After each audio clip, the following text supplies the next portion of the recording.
There's a quiet moment in life, one that often comes in our later years when we begin to realize just how much of our time was spent trying to hold things together. We held on to family, hoping to keep everyone close and safe. We held on to our health, following every rule and remedy. We held on to memories, dreams, plans, even identities that no longer fit. And through it all, we believed that if we just tried hard enough, controlled tightly enough, maybe we could prevent the chaos, or at least delay it. But after so many decades, the grip becomes tiring, not just physically, but somewhere deep in the soul. There comes a point when you stop in the middle of a quiet afternoon, maybe while folding laundry, maybe while watching the rain, and you realize that life has never truly asked you to carry all of this so heavily. You've simply done it because no one ever taught you how to let go. And in that moment, a new question arises, not from fear, but from softness. What if surrender isn't weakness, but a new kind of strength? Now I know, surrender is a word that can feel uncomfortable. For some, it sounds like giving up, like abandoning responsibility or retreating from life. And if you've spent years fighting to survive, to protect, to endure, the very idea of letting go may seem foreign, even reckless. But perhaps that's because we've misunderstood what surrender really means. It's not about giving up on life. It's about giving in to life. It's not about closing your eyes to the world. It's about seeing the world more clearly, without the fog of constant resistance. You still get up in the morning. You still cook, care, move, and speak. But something inside you has softened. The storm you once carried in your chest has quieted. The mind that used to shout instructions has fallen silent. And in that silence, something sacred begins to rise. Today we'll walk gently through this idea of surrender, not as an act of defeat, but as a return to harmony. Together we'll explore how letting go can actually lead to a deeper kind of presence, a lighter kind of life, and a peace that no amount of control could ever provide. So if you've ever felt tired of fighting the currents, if you've ever longed for stillness, for rest, for freedom, from the pressure of always being the one who must keep everything from falling apart, then this journey is for you. Let us begin, not to escape life, but to meet it more truly than ever before. 1. The illusion of control. There's a quiet kind of heartbreak that settles in as we age, not the sharp, sudden kind we knew in our youth, but a slow realization that no matter how tightly we gripped the wheel, we were never really driving. It's a humbling truth that comes not from books or sermons, but from lived experience, from watching plans unravel, people change, health fade, and time slip away, all without our permission. We spend a lifetime learning how to plan, to prepare, to organize every inch of our existence. Calendars, routines, rules. We're taught that control is a virtue, a sign of responsibility, of intelligence, of strength. But what if control is just a beautifully disguised illusion? What if, all along, we were trying to steer a river with our bare hands? Think about it. You didn't choose the day you were born. You didn't schedule the rhythm of your heart or the rise and fall of your breath while you slept. Even your thoughts. They appear like clouds in the sky, without warning, without consent. So how could we ever believe that we were the true authors of this life? There's a Buddhist parable that speaks to this. It tells of a man caught in a storm, clutching the branch of a tree with all his strength. The wind howls, the rain pours, and he shouts to the heavens, "Please let the storm pass so I can let go." But the wise teacher replies, "No, dear one, let go, and the storm will pass." The lesson isn't about recklessness. It's about recognizing when we are adding to the storm by our refusal to release. The Buddha once said, You only lose what you cling to. And perhaps the greatest illusion of all is that clinging keeps us safe. In truth, it keeps us tense, anxious, and tired. We fear that if we loosen our grip on our loved ones, on our roles, on our expectations, everything will fall apart. But what if it's that very grip that's been causing the ache in our chest all along? You see, letting go doesn't mean becoming passive or giving up on life. It means softening into reality, allowing life to be what it is, without trying to wrestle it into what we think it should be. Control is the voice that says, "Everything depends on me," but surrender says, "Let me move in harmony with what already is." For many older adults, this lesson lands deeper than ever. After decades of being the caregiver, the provider, the protector, the planner, there's a fatigue that sets in, not just in the body but in the soul. And in that fatigue lies a hidden doorway, the chance to finally stop fighting the tide. It doesn't mean you stop loving your family. It means you release the need to control their choices. It doesn't mean you ignore your health. It means you stop panicking at every cough, every wrinkle, every ache. It doesn't mean you stop preparing for the future. It means you no longer live only for it. There's a certain grace that comes with surrender, a quiet power. It's like standing in a field after a storm.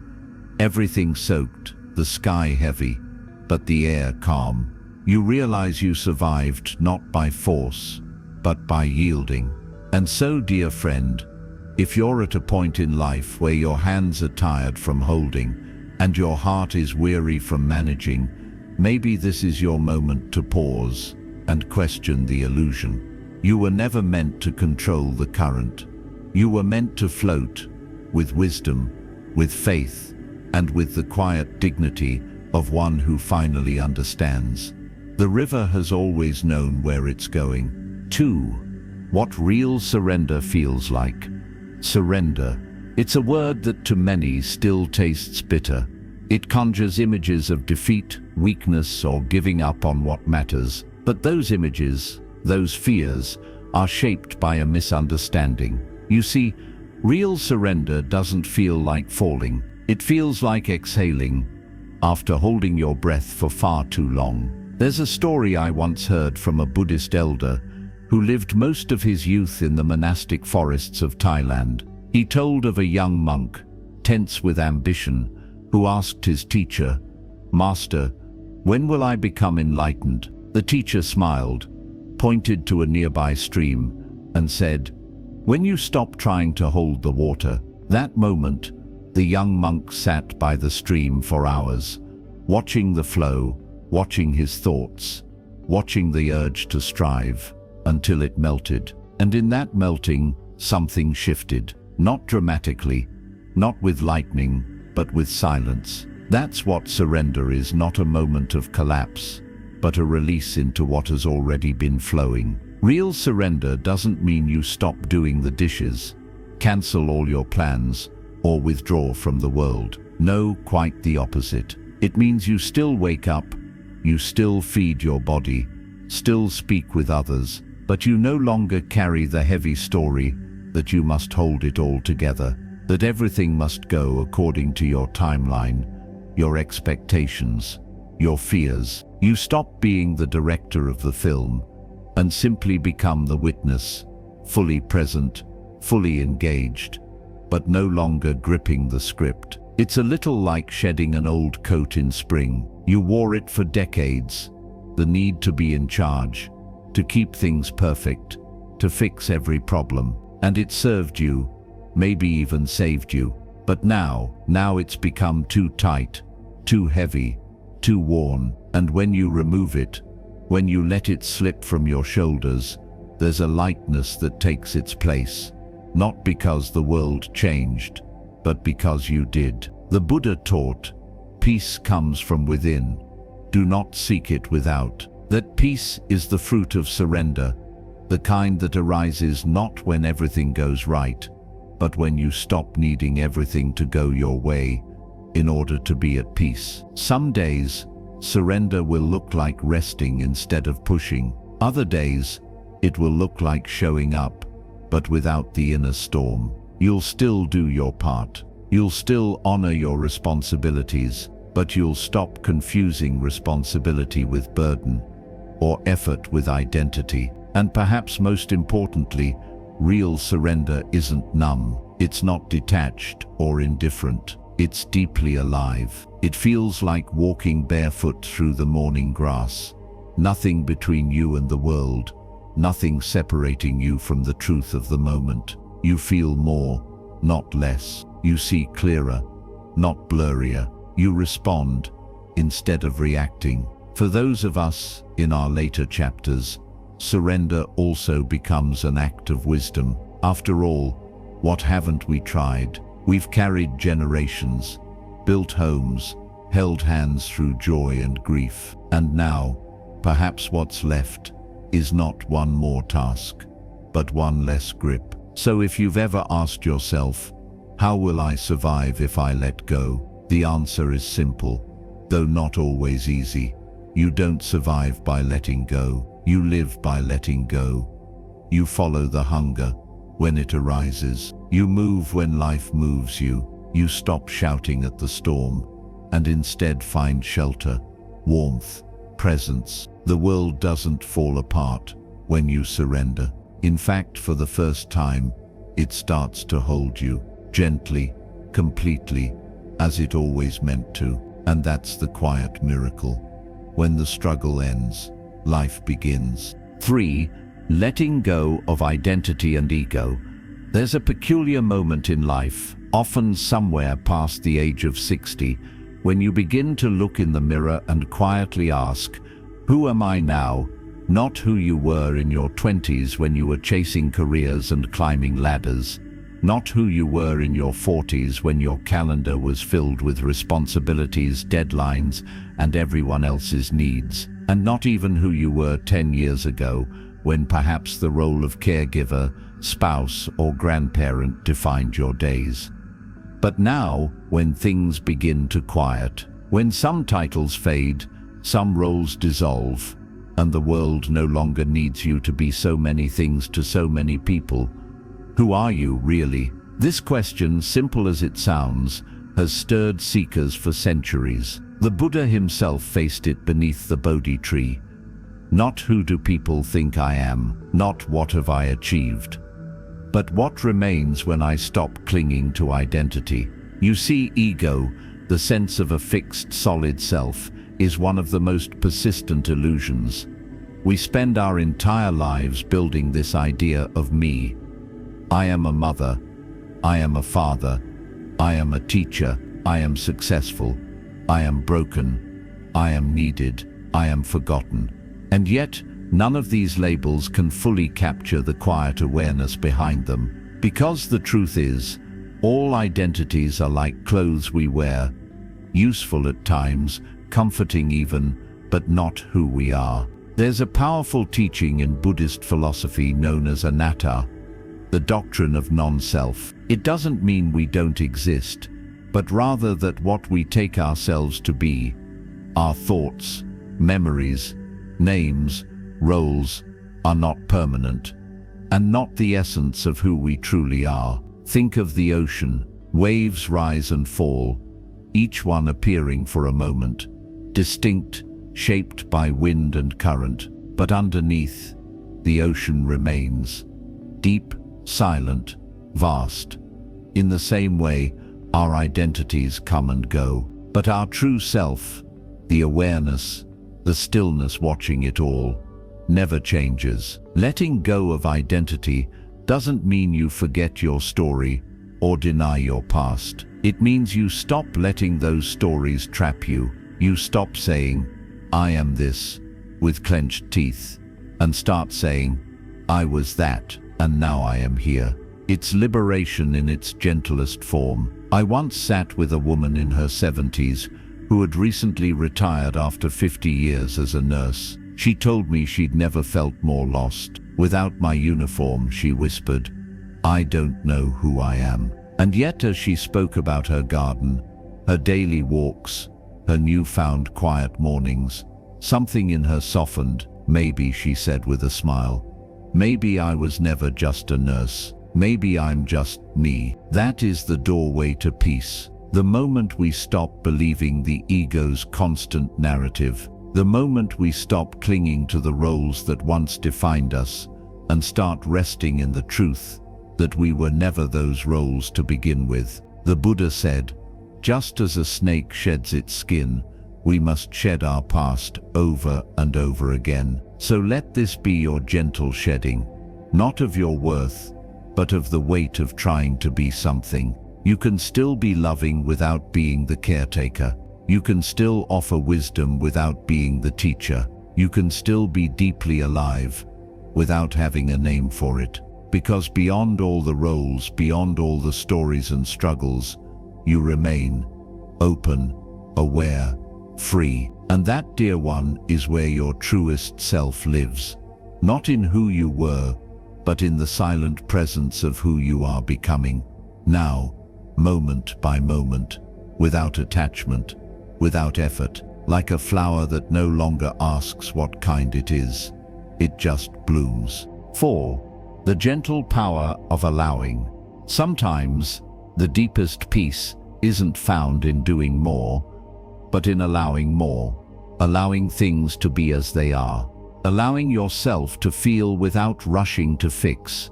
Allowing others to walk their own path without needing to redirect them. Allowing this moment, yes, even this one, to unfold without your interference. It sounds simple, but for those of us who have spent decades solving problems, managing households, navigating relationships, and carrying invisible burdens, allowing can feel like a radical act. We're so used to stepping in, to rescue, to correct, to tighten the bolts of a life we fear might fall apart if we step back. But what if that need to control is the very thing keeping us from peace? There's a profound softness that arises when we stop wrestling with life and begin to welcome it, not because it's perfect, not because we agree with everything, but because we finally recognize the futility of constant resistance. In Buddhism, this is known as acceptance without attachment, not a lazy kind of resignation, but a sacred form of equanimity, the ability to meet joy and sorrow, gain and loss, praise and blame with the same steady heart. A Zen master once described it like this: be like a tree in a storm. You don't stop the wind, you bend with it, you stay rooted, you survive because you allow. And isn't that what we all long for in our later years? Not to control every outcome, but to remain rooted, unshaken, even as the winds of change blow through our lives. Let me share a quiet story. An elderly man in a small mountain village had only one horse. One day the horse ran away. The neighbors came to say, "How unfortunate." He simply replied, "Maybe yes, maybe no." A few days later the horse returned, bringing with it 3 wild horses. The neighbors exclaimed, "How wonderful." He said again, "Maybe yes, maybe no." Later his son tried to tame one of the wild horses and broke his leg. Again the neighbors cried, "How terrible." He answered, "Maybe yes, maybe no." Soon after, soldiers came through the village recruiting young men for war. His son was spared because of his injury. This story, quiet and ancient, teaches a timeless truth. When we stop labeling every event as good or bad, and instead allow life to unfold, we are no longer prisoners of expectation. We become observers, participants, and companions of a much deeper wisdom. For older adults especially, allowing can be transformative. It means releasing the need to fix your children's lives, even when they make mistakes. It means allowing your body to age without shame or resentment. It means meeting each day not with dread or demand, but with presence. it does not mean you stop caring. On the contrary, allowing is an act of profound compassion toward yourself and toward the world. You care, but you no longer grasp. The Buddha said, if your compassion does not include yourself, it is incomplete. Allowing begins there, with yourself. Allow the grief to rise. Allow the silence to sit with you.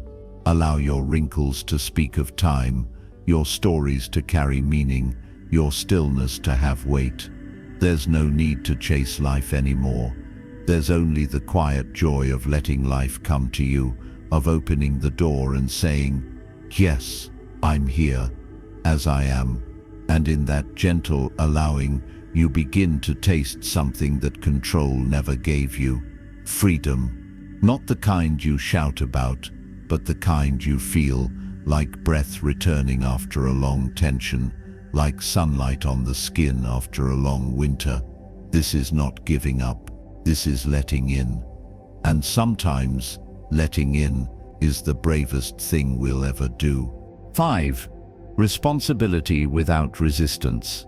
There's a moment, subtle but profound, when you begin to realize that you can still hold responsibility without carrying the unbearable weight of resistance, that you can still act, wake up, cook meals, pay bills, care for others, but do so with peace, not panic, with clarity, not control. Many of us grew up with the belief that to be responsible meant to constantly worry, to carry stress like a badge of honor, to hold the world up so it wouldn't collapse on those we love. We worked long hours, sacrificed sleep, ignored our own needs, and we called it duty. And perhaps for a time, it was necessary. Life demanded it. Children needed raising, homes needed keeping, bills needed paying. But in this quieter season of life, when the noise has settled just a bit, we begin to see the toll that kind of responsibility took on our hearts. Not because the tasks themselves were wrong, but because of the resistance we wrapped around them, the tightness, the self-blame, the fear of never doing enough. There is another way, a gentler way, a Buddhist way. In the Dhammapada, the Buddha said, better than 1,000 hollow words is one word that brings peace. In the same spirit, better than 1,000 frantic tasks is one act done in mindfulness, in stillness, in alignment with the present. Responsibility does not have to come with anxiety. It does not have to be carried like a burden. It can be worn like a robe. Light, flowing, sacred. Let me tell you a story from the monastery. A monk was given the task of sweeping the temple courtyard every morning. At first, he rushed through it, seeing it as a chore to finish before meditation. His strokes were fast, impatient. One day, an elder monk walked by and gently said, "Don't sweep to finish, sweep to sweep." From then on, the young monk slowed down. He noticed the patterns the broom left on the stone, the sound of leaves rustling, the feeling of presence in his limbs. The act was the same, but the energy was different. He was no longer resisting the task. He was in the task. That is the secret. Responsibility, when carried with resistance, becomes a chain. But when carried with surrender, it becomes a rhythm. Like breathing, like walking, like life itself. For many older adults, this shift is essential. You may still take care of a spouse, help your grown children, manage your home, or tend your health. But you no longer have to approach these things with a clenched jaw and a heavy heart. You no longer have to hear the voice that says, "If I don't do this perfectly, something will fall apart." Because here's the truth, things will fall apart. And then they'll come back together. You are not responsible for the outcome. You are only responsible for your intention. The Buddha taught, it is your mind that creates this world. And when the mind acts with fear, the world feels chaotic. But when the mind acts with compassion and presence, the world softens. So sweep the floor, not because it must be done, but because it is what arises in this moment. Fold the laundry, cook the soup, take your walk, but do it not to be worthy, do it because you are worthy. And if one day you cannot finish everything on your list, then rest, not in guilt, but in grace, because this kind of surrender is not a detachment from life, it is a reconnection with it. You begin to see that every action, no matter how small, becomes sacred when done without the armor of resistance. You move, not because you must, but because life is moving through you. This is the most beautiful kind of responsibility, the kind that flows from the heart, not from the whip of worry. And in that, you begin to taste a peace that's been waiting for you all along. 6. Living lightly in later years. Somewhere between the first gray hair and the last heavy sigh of a long day, a truth begins to whisper. Not in the ears, but in the soul. You don't have to carry it all anymore. Not the expectations of others, not the guilt of choices made, not the fear of what lies ahead, or the aching clench of what's already past. You see, the body knows when it's time to slow down, but the mind, oh the mind, it takes a little more convincing. For years it has been trained to hold on, to strive, to compare, to measure worth by output and usefulness.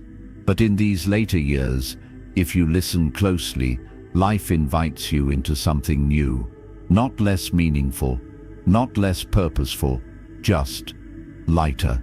There is a Buddhist saying, let go or be dragged. And for many of us, that's not just a metaphor. We've been dragged by regret, by obligation, by the unrelenting weight of believing we are only as valuable as what we do. But what if we are valuable simply because we are? Living lightly doesn't mean living carelessly. It means choosing softness where there was once hardness, choosing presence where there was once pressure. It means shifting from the heavy boots of duty to the bare feet of awareness. It's waking up and asking, what does this moment call for? Instead of, what does the world demand from me today? It's making a cup of tea, not while thinking of 10 other things, but by feeling the warmth of the mug in your hands, listening to the steam rise, breathing in the scent, as if the tea were the only thing that mattered. Because in truth, it is.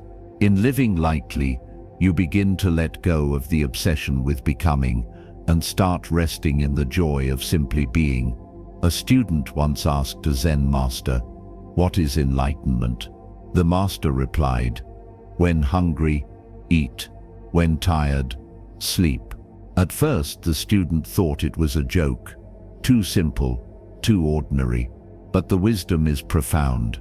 Enlightenment is not in some distant mountaintop, nor in the perfect meditation posture. It is in the way you wash your hands, the way you sit quietly, the way you allow yourself to exist without needing to justify your presence. Many elders fear becoming invisible, as if not being busy, not being needed, somehow makes them disappear. But what if this invisibility is actually a blessing in disguise? A sacred retreat from the noise of the world, a chance to sit in stillness and finally meet yourself. When you live lightly, you begin to see that you no longer have to fix everyone's problems. You can listen without solving. You can love without clinging. You can care without controlling.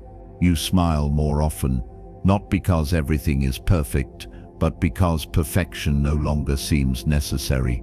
You walk slower, but notice more. The sky feels wider.